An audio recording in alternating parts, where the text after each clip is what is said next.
నమస్తే, welcome to signature studios. మనతో fire brand Rakesh Reddy గారు మనతో ఉన్నారు. సో ఆర్మూర్ కాన్స్టిట్యున్సీ అనగానే చాలామంది గుర్తుకొచ్చేది రాకేష్ అన్న.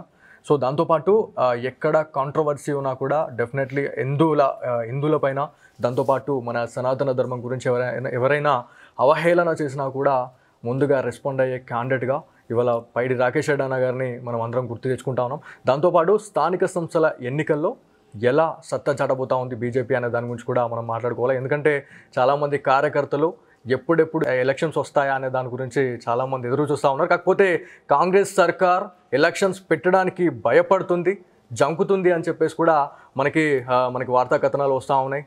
సోషల్ మీడియాలో ఈ పోస్టులు వైరల్ అవుతూ ఉన్నాయి. సో ఇదే అంశంపై మనతో మాట్లాడడానికి ఫైర్ బ్రాండ్ రాకేష్ రెడ్డి గారు ఉన్నారు. వారితో మాట్లాడడం. అన్నా, జై శ్రీరామ్. నేను ఫైర్ బ్రాండ్ కాదండి, ప్రజల బ్రాండ్. నేను అవును, ఆబ్వియస్లీ ప్రజల బ్రాండ్ కాబట్టే మీకు ఫైర్ బ్రాండ్ అని చెప్పేసి పేరు వచ్చిందన్న. ఎక్కడ చూసినా కూడా ఎన్నికల గురించే బయట చర్చ జరుగుతూ ఉంది. సో నిజామాబాద్తో పాటు మన ఉత్తర జిల్లాలు ఏవైతే ఉన్నాయో బీజేపీ జెండా ఎగరబోతుంది అనేది స్పష్టంగా కనిపిస్తూ ఉంది. చాలా కాన్ఫిడెన్స్గా ఉన్నారు. మీతో పాటు కార్యకర్తలు అయితే ఎప్పుడెప్పుడు ఎలక్షన్స్ వస్తాయన్నట్టుగా ఎదురు చూస్తూ ఉన్నారు. సో ఎట్లా ఉండబోతుంది అన్న గాలి అనేది? ఫస్ట్ ఏంటంటే, ఈ పిరికి ప్రభుత్వం ప్రజల దగ్గరికి వెళ్ళి ముఖం చూపించలేని ప్రభుత్వం. ఏదైతే మోసపూరిత వాగ్దానాలు చేసి ప్రజలని నమ్మించి గొంతు కోసి అధికార పీఠం ఎక్కిన ఈ మోసపూరిత కాంగ్రెస్ ఏదైతే ఉందో, సుమారు 2 సంవత్సరాల నుంచి స్థానిక సంస్థ అంటే సుమారు 1.5 year నుంచి స్థానిక సంస్థల ప్రజాప్రతినిధులు లేకుండా ప్రజాస్వామ్యాన్ని కూని చేసిన పార్టీ. రెండోది, కొన్ని వేలాది కోట్ల సెంట్రల్ ఫండ్స్ ఆగిపోయినాయి. వేలాది కోట్లు. ఓకే.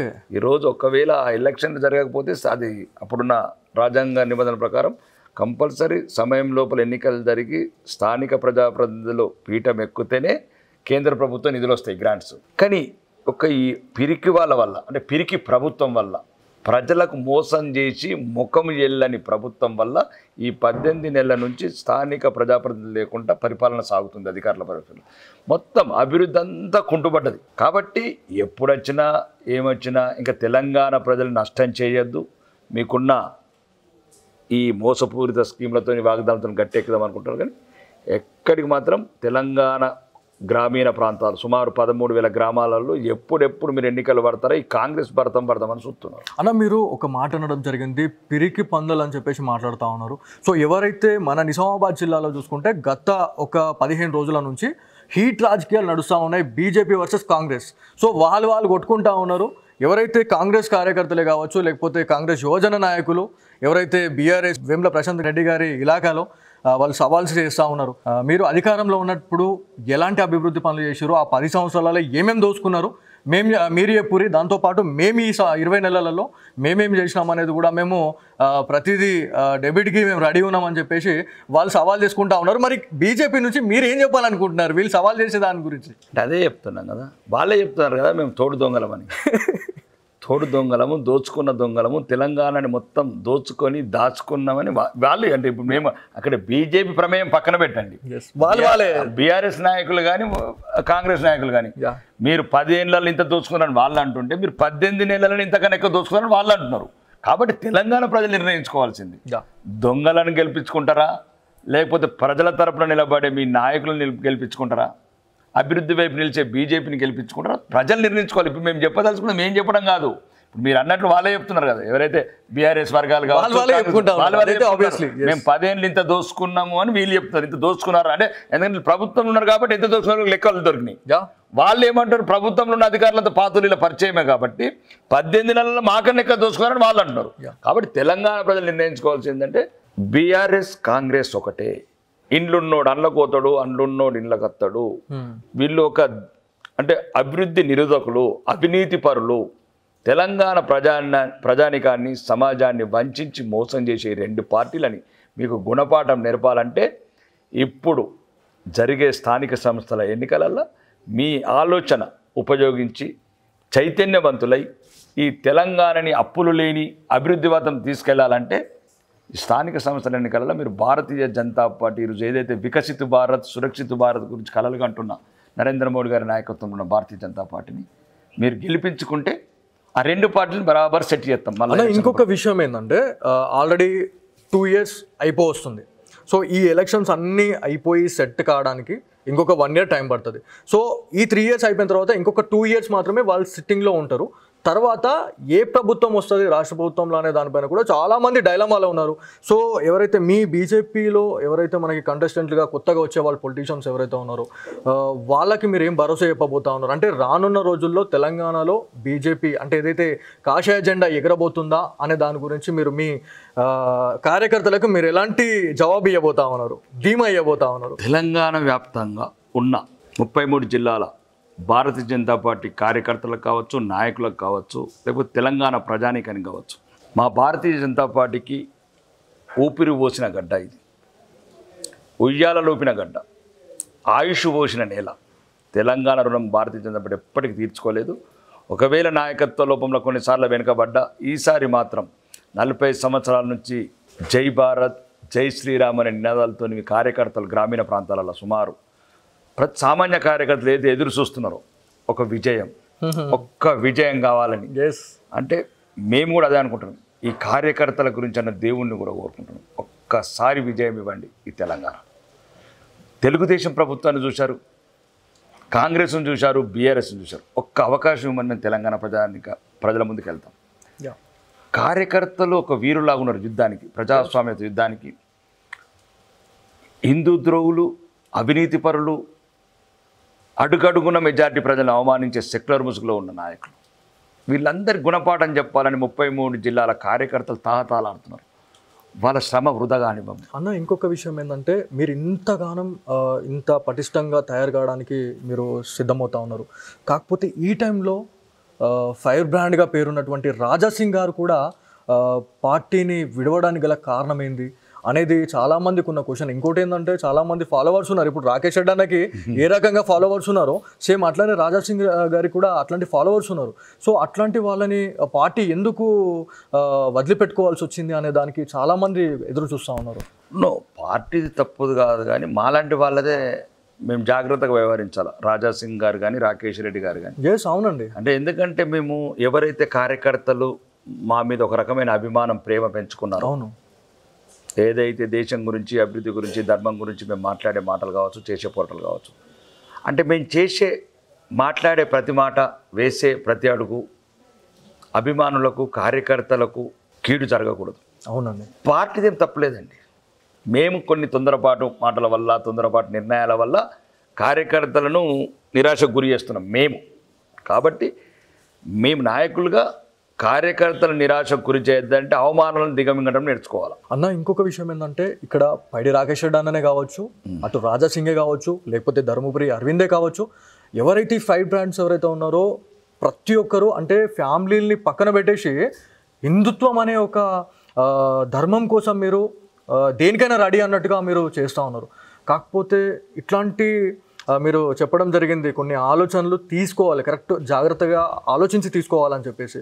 సో ఇలా మీలాంటి పొలిటీషియన్స్కి, మన బీజేపీ నాయకులకి మీరు ఏం చెప్పాలనుకుంటున్నారు? ఇట్లాంటి తొందరపాటు నిర్ణయాల వల్ల కొంత క్యాడర్ అనేది తగ్గే అవకాశం ఉంటుందని చెప్పేసి కూడా కొంత తెలుస్తూ ఉంది. కేడర్ తగ్గదు, పెరుగుతుంది. అలా మీకు అదే అంటున్నాను. రాకేష్ రెడ్డి గురించో, రాజాసింగ్ గురించో, ఇంకా వేరే వ్యక్తుల గురించి కేడర్ తగ్గదు. భారతీయ జనతా పార్టీ అంటే దేశం గురించి, ధర్మం గురించి, కార్యకర్తల మనోభావాలను మేము గౌరవించాలి. కార్యకర్తలు ఏం కోరుకుంటున్నారు? 40 ఏండ్ల నుంచి సద్ది మూటలు కట్టుకొని సైకిళ్ళ మీద తిరుగుకుంటా జై బీజేపీ, జై భారత్ అనుకుంటా కలలు కానీ సామాన్యులు, కార్యకర్తలు, అంటే గ్రామీణ ప్రాంతాల మరీ సామాన్యులు, అంటే నేను ఎమ్మెల్యేగా చెప్తున్నాను, వాళ్లకు వాళ్ళ కోరిక నెరవేర్చాలంటే నాయకులుగా మాకు కొద్దిగా ఇంగిత జ్ఞానం అవసరం. మాకు వాళ్ళ కార్యకర్తలకు కాదు, సామాన్య ప్రజలకు. వాళ్ళు సామాన్యులు, వాళ్ళు సామాన్యులు కాబట్టి మనం నాయకులకు ఎదిగినాం.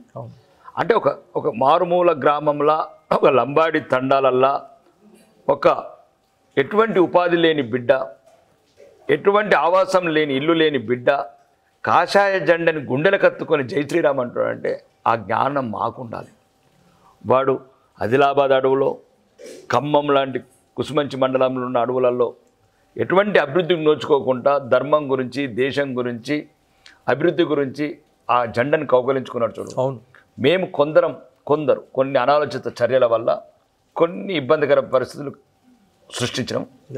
దీని త్వరలోనే అన్ని సర్దుమణిగి ఏదైతే 40 సంవత్సరాల నుంచి జై శ్రీరామ్ అంటున్న బిడ్డలకు, జై భారత్ అంటున్న బిడ్డలకు, అడుగడుగున అవమానాల పాలవుతున్న బిడ్డలు, అంటే అభివృద్ధికి దూరమైన బిడ్డలందరికీ మేము ఒక భరోసా మాత్రం ఇవ్వగలుగుతాం.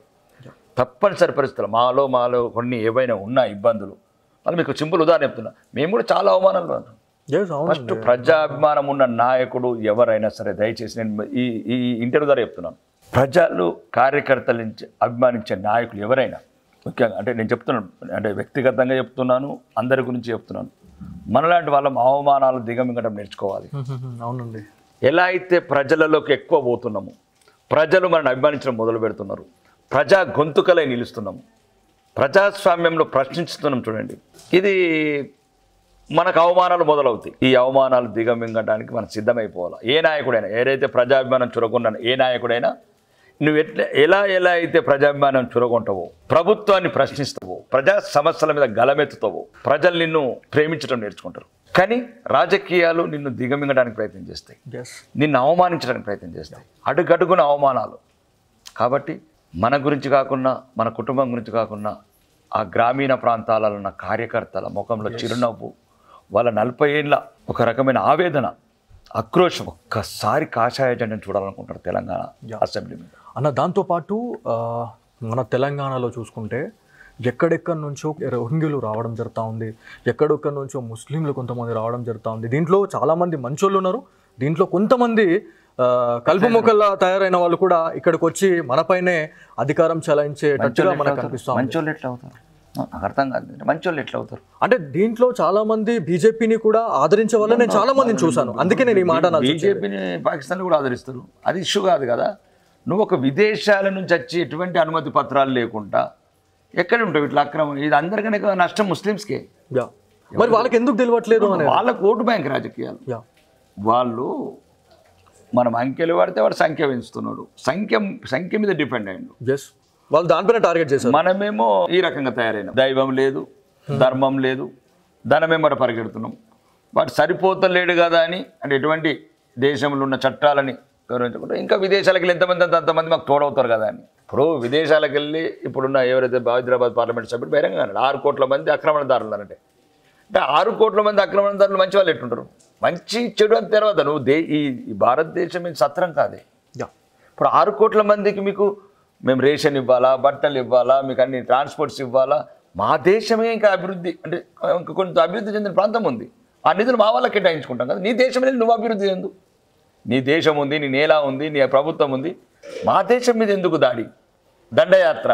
అంటే అందరిది ఒకటి, చివరికి అందరం ఒకటై ఇక్కడున్న సనాతన ధర్మాన్ని నిర్మూలించాలి. చాలా ఏరియాలలో ఎన్నో ఇన్సిడెంట్లు జరుగుతూ ఉన్నాయి.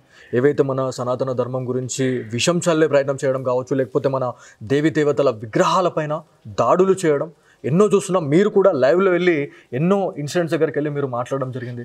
సో ఇట్లాంటి వాళ్ళకి ఎలాంటి పనిష్మెంట్ ఉండాలా అనే దాని గురించి, ఎందుకంటే మీరు చాలా ఇంటర్వ్యూస్లో మీరు చెప్పడం జరుగుతూ ఉంది, ఒక అల్లాని ఎవరేమనట్లేదు, మన జీసస్ని ఎవరేమనట్లేదు, మరి మన దేవుళ్ళు మన పుక్యాంకి వచ్చిర్రా అన్నట్టుగా చాలా వీడియోస్లో చాలా మందికి కనెక్ట్ అయింది. సో దీని గురించి చైతన్యం లేని జాతి, ధైర్యం లేని జాతి, 1000 సంవత్సరాలు హింసించబడ్డ జాతి, హిందువులుగా బతకడానికే జిజియా పన్ను కట్టిన జాతి, సిగ్గులేని జాతి. ఎప్పుడన్నా మారేది? మరి సిగ్గులేని జాతి, సిగ్గులేని జాతి. ఇలా కొత్తగా చరిత్ర. ఔరంగజేబ్ అనేవాడు ఒక బింగైంది. అది దేశంలో మనం ఒక హిందువుగా ఉండాలంటే ట్యాక్స్ కట్టే చరిత్ర ఈ నేలకు ఉంది, ఈ సన్నాసులకు ఉంది. అందుకోసం అంటున్నారు కదా, మారరు ఈ హిందువులు, నిగ్గదీసి అడుగు ఈ సిగ్గులేని హిందూ సమాజాన్ని. అంటే పదాలు ఇబ్బందికరంగా ఉంటే ఇంకా రియల్ మందిరములు కూలగొడతారు. వాళ్ళు ప్రాక్టీస్ ట్రయల్ చేస్తున్నారు. వాళ్ళు ఇప్పుడు ప్రభుత్వ వ్యవస్థలు కావచ్చు, ఇప్పుడు ఉదాహరణకు ఒక హైదరాబాద్ సంఘటన జరిగింది. ప్రభుత్వం నిజంగా ఈ ప్రభుత్వం సిద్ధశుద్ధుంటే ఒక్కసారి ఓల్డ్ సిటీకి వెళ్ళి అట్లాంటి ఆక్రమణని తీయమను అనుకుందాం. ఒకవేళ మేము ఏదైనా తప్పు 40 సంవత్సరాల నుంచి మేము దేవతగా కొలిచే ఒక దుర్గామాతని, ఒక హిందూ దేవతలను ఈరోజు వచ్చి కొందరు జాతి వ్యతిరేకుల వల్ల ఈ రకంగా మీరు ప్రవర్తిస్తే ప్రభుత్వాలను ఏమంటాం? ప్రభుత్వమే మెజారిటీ ప్రజలను అవమానించే వీళ్ళంతా హిందువులు అనుకుంటున్నారా ఇప్పుడు ఎవరైతే ప్రభుత్వాలు ఉన్నారో? సెక్యులర్ హిందువులు వీళ్ళే నిర్మిస్తారు ఈ జాతిని. మీరు రాసి పెట్టుకోండి చరిత్రలో. ఎవడైతే సెక్యులర్ ముసుగులు ఉన్నాడో వాడు ప్రపంచంలో ఈ ఒక్క దేశమే కాదు, అది ఇరాన్ కావచ్చు, యూరప్ కావచ్చు, ఏ దేశమైనా కావచ్చు, ఎవడైతే సెక్యులర్ ముసుగులు ఉన్నాడో వాడు దేశాన్ని నాశనం చేసిన చరిత్ర చెప్తుంది. ఇప్పుడు మీరు ఎవరైతే ఈ కాంగ్రెస్ కావచ్చు, ఇంకా వేరే డిఎంకేలు కావచ్చు, లేకపోతే వేరే పార్టీలు దేశంలో ఉన్న తృణమూల్ కాంగ్రెస్ కావచ్చు, వీరు హిందువులు అని అనుకుంటారు. వాళ్ళు హిందువులు కాదు. అలా హిందువులు కానీ ముసుగులో ఉన్న హిందువులు ఉన్న ముసుగులో హిందువులని చంపడానికి ఉన్న వాళ్ళు, హిందూ జాతిని. అంటే నేను చెప్తున్నాను, బహిరంగంగా చెప్తున్నాను. మీరేమో అందరు హిందువులు అనుకుంటారు, వాళ్ళ గుళ్ళు చూసి వాళ్ళ పూజలు చూసి. కాదు, వాళ్ళకి అధికారమే ప్రమాది. అధికారం గురించి నీ గుళ్ళు కూలగొడతారు. వెస్ట్ బెంగాల్ అంటే ఆడబిడ్డలని అత్యాచారాలు చేపిస్తారు. జమ్మూ కాశ్మీర్ లాంటి చోట హత్యలు చేపిస్తారు. ఎవరు ఈ కాంగ్రెస్ ఉన్న దేశంలో ఈ హిందువులకి తప్పదు. ఇది రెండోది, కాంగ్రెస్ అయినా ఏదైనా హిందువులు నిర్ణయించుకోవాలి ఇది. ఇప్పుడు నేను అనేది ఏంటంటే హిందువులు చరిత్ర చదువుకోవాలి, వాళ్ళకి చరిత్ర తెలుసు. చరిత్రలో మనలో లేదు కదన్నా, తెలిస్తే అట్లన్నా మనం అట్లా ఒక ఝాన్సీ రుద్రమాదేవి లాగా మనం ఉండి ఎంతో మంది. అహల్యాబాయి గురించి మాకు చాలా మంది తెలియదండి. నేను ఒకటే చెప్తున్నాను, అట్లాంటి చరిత్ర మనం చదువుకోలేము. తెలిసిన వాళ్ళే సెక్యులర్లు, తెలియని వాళ్ళు అమాయకులు. అలా వాళ్ళన్నా మంచిది. ఇప్పుడు తీజు పండుగలు కావచ్చు, లేకపోతే మరి లంబాడి తండలలో చర్చలు ఎందుకుండే, మసీదులు ఎందుకుండే? గిరిజన బిడ్డలు, చదువురాని బిడ్డలు, చదువుకోని బిడ్డలు, రోజు రెక్కాడితే డొక్కాడని బిడ్డలకే ధర్మం మీద ఇంత ప్రేమ. ఈ సన్నాసులకి ఏమైంది చూడించండి. 99% మీరు ఏ లంబాడి తండాలకు వెళ్ళండి, ఒక దగ్గర చూపించండి, మసీదు కనిపించలేదండి. ఎక్కడ చూడండి, వాస్తవమే. జగదమ్మ తల్లి కావచ్చు, సేవలాల్ మహారాజు గుడి కావచ్చు, అవి ఉంటాయి తప్ప. అంటే నేను చెప్పేది ఏంటంటే, మీరు అంటున్నారు చూడు, చరిత్ర అందరికీ తెలుసు. తెలిసిన సన్నాసులే సెక్యులర్ ముసుగులు హిందూ జాతిని నిర్మూలన చేస్తున్నారు. ఒకటే చెప్తానండి, ఇతర మతస్థులనని, ఇతర ప్రభుత్వాలనని, హిందూ వ్యతిరేక ప్రభుత్వాలని లాభం లేదు. హిందువులు మీరు ఒకటై జరుగుతున్న అన్యాయాన్ని, అక్రమాన్ని ఈ స్టేజ్లో అడ్డుకోకపోతే భవిష్యత్తులో మీ భవిష్యత్ తరాలు మాత్రమే దేశంలో ఉంటాయి. అంతవరకు చెప్పగలుగుతాం. జాతిని మేల్కోవాలా లేదా? లేదు. నీ దేశంలో నువ్వే శరణార్థుకుంటావా? ఎట్లయితే కాశ్మీర్ పండితులు వచ్చి ఢిల్లీ డేరాలలో ఉంటున్నారో, ఎట్లయితే వెస్ట్ బెంగాల్కి వెళ్ళి హిందువులు వచ్చి వేరే రాష్ట్రంలో మధ్యప్రదేశ్ లాంటి చోట శరణార్థం. ఇదొక ప్రపంచంలో దుర్మార్గమైన సంఘటన. ప్రపంచంలో ఏ దేశంలో కూడా లేదు. ఒక మెజారిటీ ప్రజలున్న దేశము తన దేశంలోనే తన శరణార్థం ఉన్నదంటే ఒక భారతదేశం ఒకటే. కానీ చదువుకున్న సన్నాసులకే చెప్తున్నాను. చదువు రాని వాళ్ళకి ఏం చెప్పాలి? చదువు రాదు, చరిత్ర తెలియదు. ఇప్పుడు హైదరాబాద్ ఉంది, ఫర్ ఎగ్జాంపుల్ 7 ఎమ్మెల్యే సీట్లు సెక్యులర్ అంటే, మీనింగ్ సెక్యులర్ అంటే, లేకపోతే ఏదైతే ముస్లిం మైనార్టీల అనుకూలం, అడుగడుగున హిందువులను గుళ్ళు కూలగొట్టి అడుగడుగున హిందువులను అవమానించే ఏదైతే వ్యక్తులను గెలిపించారు. అంటే చదువుకున్న ఇట్లా నిర్ణయాలు తీసుకుంటే చదువుకున్న. ఇప్పుడు మా ఆదిలాబాద్ ఉంది, బోతు అంటే ముదోలు, లేకపోతే అట్లా తండాలు, అంటే మామూలు గిరిజన తండా, వాళ్ళు ధర్మాన్ని గెలిపిస్తున్నారు. ఇక్కడ మీకు అదే చెప్తున్నాం. మీకు ఒక్కసారి గమనించండి ఇంటర్ ద్వారా. ఈ దేశానికి శత్రువు, తెలంగాణకు శత్రువే చదువుకున్నాడు అయిండు, ఈ దేశానికి శత్రువే సెక్యులర్ అయిండు. మళ్ళీ మీరు పాపం దయచేసి గిరిజన బిడ్డలని, పేద బిడ్డలని, దళిత బిడ్డలని ఏమనకండి. చూడండి, ఈరోజు ముదోల్లో కూడా కాషాయం ఎగిరింది, ఆదిలాబాద్లో కాషాయం ఎగిరింది, నిర్మల్లో కాషాయం ఎగిరింది, సిరిపూర్లో అభివృద్ధికి వెనుకబడ్డది, అక్కడ కాషాయం ఎగిరింది, ధర్మం నిలిచింది. ఆదిలాబాద్ ఎంపీ కావచ్చు, కరీంనగర్ ఎంపీ కావచ్చు, నిజామాబాద్ ఎంపీ కావచ్చు. నేను అనేది ఏంటంటే, ఎవడైతే థియేటర్లు ఉన్నాయో, షాపింగ్ మాల్లు ఉన్నాయో, గేటెడ్ కమ్యూనిటీలు ఉన్నారో, ఈ హిందువుల ముసుగుల సెక్యులర్లు, వాళ్ళే ఈ దేశద్రోహులు, ఈ ధర్మద్రోహులు. వీళ్ళు ఈ ధర్మాన్ని నిర్మూలించే వరకు ఆగరు. వీళ్ళు ఇతర మతస్థులకు ఎక్కువ డేంజర్. వీళ్ళందరూ అనుకుంటున్నారు పాపం ఇతర మతస్థులు, ముస్లిమ్స్ని, వాళ్ళని వీళ్ళ కాదు, వాళ్ళదేం తప్పలేదు. వాడి జాతి గురించి కొట్లాడుకుంటారు, వాడు ప్రత్యేకత గురించి కొట్లాడుకుంటున్నాడు. చూడండి, ఇప్పుడు ఈ హైదరాబాదే చూడు, ఫర్ ఎగ్జాంపుల్. ఇప్పుడు మా కాంగ్రెస్ ప్రభుత్వం ఉంది, అడుగడుగున హిందువులు అవమానిస్తుంది. అదే అసౌద్దీన్ అక్బరుద్దీన్ అడుగడుగున వాళ్ళ మతాన్ని కాపాడుకుంటుంది. అవును, నాకు మొన్న మాజీద్ అన్న మంచి ఫ్రెండ్ ఎమ్మెల్యే, చిన్న ఏదో షాప్స్ తీస్తుంటే వెండర్స్ గత గత గత అనిపిస్తా ఉన్నాడు. కానీ ఇదే హిందువులకు, పేదవాళ్లకు, ఏదైనా స్ట్రీట్ వెండర్స్కు అన్యాయం జరిగితే ఒక్క సన్నాసి పోవడాలి. ఎగ్జాక్ట్లీ అన్న, పైడి రాకేష్ రెడ్డి గారితో ఇంటర్వ్యూ పెట్టుకుంటే ఫస్ట్ క్వశ్చన్ వేయండి అని చెప్పేసి నాకు చాలా మంది వ్యూవర్స్ చెప్పడం జరిగింది. సో మీరు హైదరాబాద్లోని పాత బస్తీ అని చెప్పేసి మాట్లాడుతూ ఉన్నారు. నిజామాబాద్ జిల్లాలోని ఏదైతే మనకి అర్సపల్లి, మాలపల్లిలో ఒక ఇన్సిడెంట్ జరిగింది ఒక 1 వీక్ బ్యాక్. ట్రాఫిక్ ఏసీపీ గారి ఆధ్వర్యంలో ఏవైతే రోడ్ స్ట్రీట్లో ఉన్నటువంటి ఏవైతే వాళ్ళ బండ్లు ఏవైతే ఉంటాయో తోపుడు బండ్లని కొంచెం లోపలికి పెట్టుకుని అంటే మేము పెట్టేదే లేదు, ఏం చేసుకుంటారో చేసుకోండి అని చెప్పేసి అన్న క్యాండిడేట్స్ వాళ్ళు. దాంతోపాటు 1 టౌన్ ఆపోజిట్లో ఉన్నటువంటి హిందువుల ఏవైతే తోపుడు బండ్లే కావచ్చు, లేకపోతే ఆ షాప్స్ ఏవైతే ఉన్నాయో దౌర్జన్యంగా లోపల నూగేస్తూ ఉన్నారు. లోపల ఒకవేళ మీరు తీయకపోతే మీ పైన ఖచ్చితంగా చట్టరీత చర్యలు తీసుకుంటామన్న పోలీస్ అన్నలు మరి అక్కడ ఎందుకు చూపించలేకపోతా ఉన్నారు వాళ్ళపైన ప్రతాపం అనేది చాలామందికి ఉన్న క్వశ్చన్. ఇది ఖచ్చితంగా రాకేష్ రెడ్డి అన్నతో మాట్లాడించండి అని చెప్తా ఉన్నారు. మరి మన నిజామాబాద్ జిల్లా, మన ఇందూరు జిల్లా అనేది హిందువుల కంచుకోటగా చెప్తా ఉన్నాం. మరి హిందువుల పైన ఇన్ని జరుగుతూ ఉన్నాయి. మరి మీ ఎవరైతే మన ఎంపీ గారే కావచ్చు, మీ ఎమ్మెల్యేలు ఎవరైతే ఉన్నారో మీరు మన హిందువులకి ఎలాంటి ధైర్యం ఇవ్వాలనుకుంటున్నారు ఈ క్వశ్చన్ ద్వారా? ఒక్కటి మాత్రం చెప్తున్నాను పోలీసు అధికారులకు, మీరు ఈ పక్షపాత ధోరణి ఇడకపోతే వెస్ట్ బెంగాల్ ఎట్లయితే మిమ్మల్ని దండుతున్నారో, మమ్మల్ని దండు అయిపోయింది అక్కడ, మిమ్మల్ని దండుతున్నారు. మీరు కావాలంటే వీడియోలు పంపిస్తా పోలీసు అధికారులకు, నిజామాబాద్ జిల్లాలో ఉన్న పోలీసు అధికారులు స్పెషల్గా. అంటే మీరు అంటున్నారు కాబట్టి నిజామాబాద్ మొత్తం తెలంగాణ డీజీపీ గారికి చెప్పాను. అంటే మా పని అయిపోయిన తర్వాత మీ పని పడతారు. ఇప్పుడు వెస్ట్ బెంగాల్నేమో రూమ్లో వేస్తూ అంటున్నారు పోలీసు వాళ్ళని. హిందువుల పని అయిపోయింది. ఈ నిజామాబాద్లో కూడా మిమ్మల్ని దండే రోజులు త్వరలోనే ఉన్నాయి. కానీ మీరు అనుకుంటున్నారు మాకేం కానివ్వము, మీకేం కానివ్వము. మీతో కాదు, మాకు తెలుసు మీరు ప్రభుత్వం చేతిలో పావులుగా అయిపోయారు. వస్తున్నాం యోగి 2.0 తెలంగాణలో ఇంప్లిమెంట్ చేస్తాం. మీ యూనిఫామ్కు గౌరవం తీసుకొస్తాం. మీ గుండెల నిండా ధైర్యాన్ని నింపుతాం. మీ చేతిలో బాబాసాహెబ్ గారు రాసిన భారత రాజ్యాంగాన్ని పెట్టి లాఠీ ఇచ్చి లైసెన్సర్ రివాల్వర్ ఇస్తాం. ఎన్ని తూటాలు ఎన్ని లాఠీ దెబ్బలతో మొత్తం తెలంగాణను సెట్ చేస్తాం. ఏం టెన్షన్ లేదు. పోలీసు అధికారులకు కూడా భరోసా ఇస్తున్నా నేను. మీరు ధైర్యంగా ఉండండి. ఏదైతే ఆ యూనిఫామ్ వేసుకొని ఇప్పుడున్న హిందూ ద్రోహ ప్రభుత్వాలకు సలాం కొట్టుకుంటా ఇష్టం లేని పనులు చేస్తున్నారు, వ్యతిరేక పనులు. ఇప్పుడు చెప్పినట్లు హిందువులకు ఒక న్యాయం, ముస్లింలకు ఒక న్యాయం చేస్తున్నారు. అంతేనా? ఏదైనా మంచి రోజులు తెస్తాం తెలంగాణకు, మంచి రోజులు తెస్తాం. మానవతను చూస్తాం. అంటే కుల మతాలకు అతీతంగా పరిపాలన చేస్తాం. మా భారత ప్రధానమంత్రి గారు సబ్కా సాత్, సబ్కా విశ్వాస్, సబ్కా వికాస్, సబ్కా ప్రయాస్ వెయిటింగ్ లో ఉన్నారు. కానీ హిందువుల అవమాన మతం తట్టుకోలేకపోతే అదే చెప్తున్నా పోలీసు అధికారులకు. ఏదైతే వంగిపోయినని కిరీటం ఉందో, అంగిపోయినని లాఠీ ఉందో, చెమటలు దడుచుకుంటారు, షెడ్యూట్లు కొడుతున్న ద్రోవులకు, దుర్మార్గులుగానే రాజకీయ నాయకులు, అది మారుస్తాం. ఏదైతే యూపీ 2.0 యోగి సర్కార్ కన్నా ఎక్కువ చూపిస్తాం. మీరు నిశ్చింతగా ఉండండి. మీరు మా సోదరులు, 99% హిందువులే ఉన్నారు కాబట్టి మీకు చెప్తున్నాను. ఎందుకంటే ఆ యూనిఫామ్ వేసుకోవడానికి కూడా కొంతమంది అధికారులు సిగ్గుపడుతున్నారు, ఎందుకు ఈ బతుకు అని. కానీ మిమ్మల్ని దయచేసి మీ ఛాతిని 56 ఇంచులు చేస్తాం. మీకు బరాబర్ మీ యూనిఫామ్కి ఒక రెస్పెక్ట్ క్రియేట్ చేస్తాం. అప్పుడు సమానంగా హిందూ లేదు, ముస్లిం లేదు, క్రిస్టియన్ లేదు, అందరినీ సమానంగా చూస్తాం. వాళ్ళలాగా ఇట్లా హిందువులని ఒక రకంగా చూస్తూ సవత్తల్లి పిల్లల్లాగా ఈ మైనార్టీలను ఇంకో రకంగా మేము అట్లా చేయం. మైనార్టీలను కూడా సమానంగా చూస్తాం. We are first we are Indians. మేము భారతీయులం.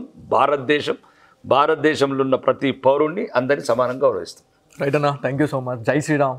జై శ్రీరామ్.